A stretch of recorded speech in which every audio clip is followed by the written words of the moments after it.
I was miserable in my life. I didn't like waking up. I ain't have no purpose. I ain't know what I was supposed to be doing. On October 8th, 1985, I walked in a comedy club for the first time. Signed up for the following week. The following week, a girl took me down there. She said, "You got to go to comedy club. You're the funniest person I've ever met." I never even heard of comedy clubs. I'm 27. I walked in the comedy club. I signed up for the following week. I'm gonna sit here and learn. I knew I was funny. I just didn't know what to do with it. They had 10 acts go up. 9 of them went up. I didn't laugh at one joke. I was just sitting there just, man, I wish that was me. Man, they should have said this. Every joke they told, I knew the punchline before they said it, and I wrote a better punchline in my mind, what they should have said. It got to guy number 10, they called his name, he wasn't there. They said, well, he's not here, we're gonna go to next week's list. Steve Harvey, where are you? Long story short, I won amateur night that night. I won $50. It was a 45-minute drive to my house with this girl named Gladys. I cried 45 minutes. She said, "What you crying for? It ain't but $50. I said, no, you don't even understand. I was born to know. I now know what I'm supposed to do. I went to work the next day, October 9th, and quit my job. With $50, I had nothing. I just never gave up. I'm gonna tell you something. That decision cost me everything I had. I lost everything. I lost my family. I lost friends. I lost everything. I became homeless. I lived in a car for 3 years. But I just saw this, I saw this vision. I just pursued it. I said, wow, that's it. You have to take chances in life. Life is about risk.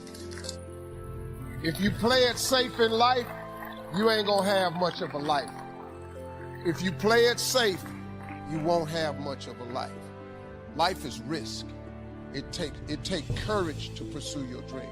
Now, it's gonna cost you something. Most people are not willing to pay what it costs to go after your dream, because you're gonna have to hurt a little bit.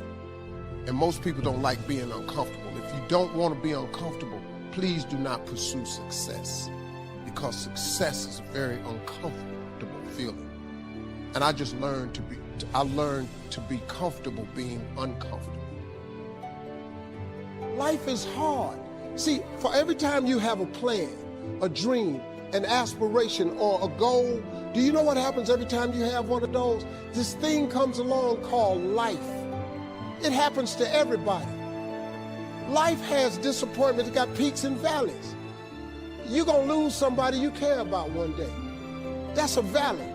Somebody gonna close the plant you thought was gonna stay open so you can retire. That's a valley. Somebody gonna fire you for an unjust cause. That's a valley. The people that got your credit card gonna sell their company, gonna sell their business to another credit card company. Your 18% go up to 26%. You don't even know why now. Your minimum didn't change because it's life. You can stop thinking that life fitting be easy, because I got news for you, it ain't. That's a false hope to think you're gonna have a wonderfully carefree life. That's unthinkable.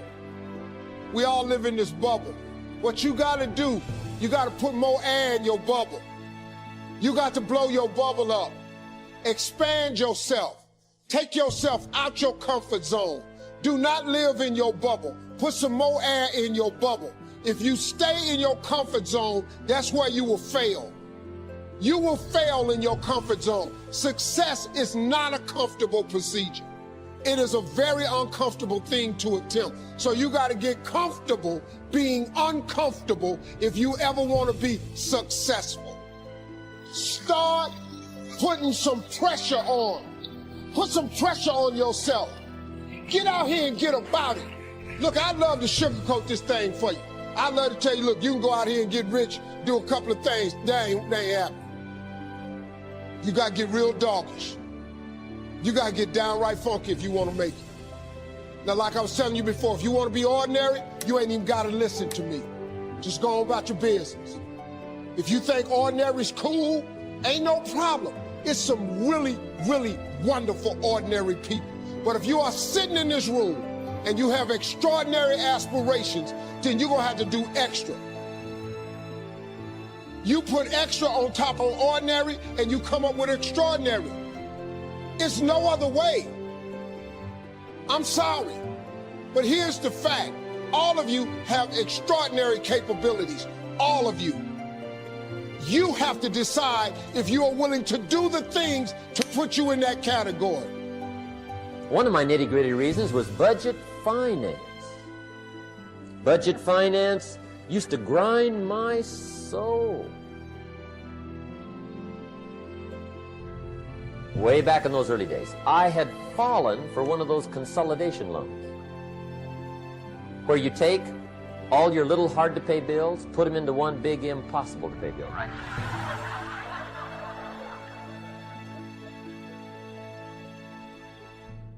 I would get 4 or 5 payments behind. This one guy used to call me day and night. I don't think they're allowed to do that anymore. Harassed me. Threatened to run me in front of the judge. Threatened to ruin my credit. Threatened to embarrass my family. One day he said, we're going to come get your car, drag it rear end up down the street in front of your neighbors. The guy even called me a flake. And back in those days, I'm broke, I'm pitiful, there's nothing I can do about it. But I never forgot.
latch onto it, work hard, accomplish it. That starts building your strong feelings to go for your dreams. Now, I've divided goals into 3 categories. Here they are. Number 1 is economic. That's your goals for money, income, business, profits, production. Economics. Make sure you've got your economics well planned. Economics plays a major role in everybody's life. Economics is major, which means it ought to be meticulously well planned for tomorrow, this week, this month, this year, long range. What if you asked somebody tomorrow if you could see their meticulously well-planned list of economic goals? What would they probably say? They'd say, "You some kind of a nut? You must be weird." Hey, I found out what success is. Success is doing what the failures won't do. Make sure you've got your economics well planned. It'll put you in the top 5%. One of the key little subjects we talk about on the weekend is the 7 fundamentals for wealth and happiness. And that's one of them, well-planned economics. It's a fundamental if you want to do well. Join the top 5%. Anybody in this room can join the top 5%, if you will. Now here's the second category of goals, things. Make a list of the things you want. And on my list of things, now I put everything. Little things as well as major things. Doesn't matter how small it is, it goes on my list. I used to just put major things, cars, homes. I don't do that anymore. I now load my list with everything. Everything. And the reason is, part of the fun of having a list is checking it off. That's it. Boy, at the end of the day, if you can go, got it, got it, got it, got it, got it, got it, whatever it is, right? You get into the habit. So load up your list, the things you want. Now, when you check off something major, celebrate. That's an important point to make. Celebrate your achievements. Live it up. Have a party when you reach something you've worked for a while. See, we all grow from 2 experiences. One is called the pain of losing. The other one is called the joy of winning. We need both of them. Amplify them as much as you can, which also means make losing painful. If you set up something, fooled around, didn't get it, put it on yourself. On the other side, if you did get it, congratulate yourself. Self-congratulations is a sign of maturity. Seeking congratulations is a sign of immaturity. But hey, winning and losing, see, that's what it's all about. That's the name of the game.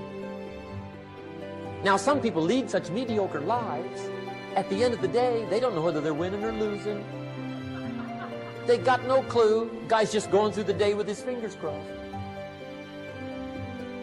There's a better way. What are the things that you fear that's been keeping you from living your dream, that's been keeping you from doing some things that you would like to do? Just think about those things. And how do we begin to handle that? Abraham Maslow said that the life is about growth. And he said you can either go back to your comfort zone, and there you won't find any growth, or you must be willing to go forward and face your fears again and again and again. Because you're never going to have a fear-free existence. I mean, some fear is acceptable and legitimate. There are some things that you really should be afraid of. Now, you shouldn't allow it to immobilize you. You acknowledge it, you take it into account, and you carry yourself accordingly.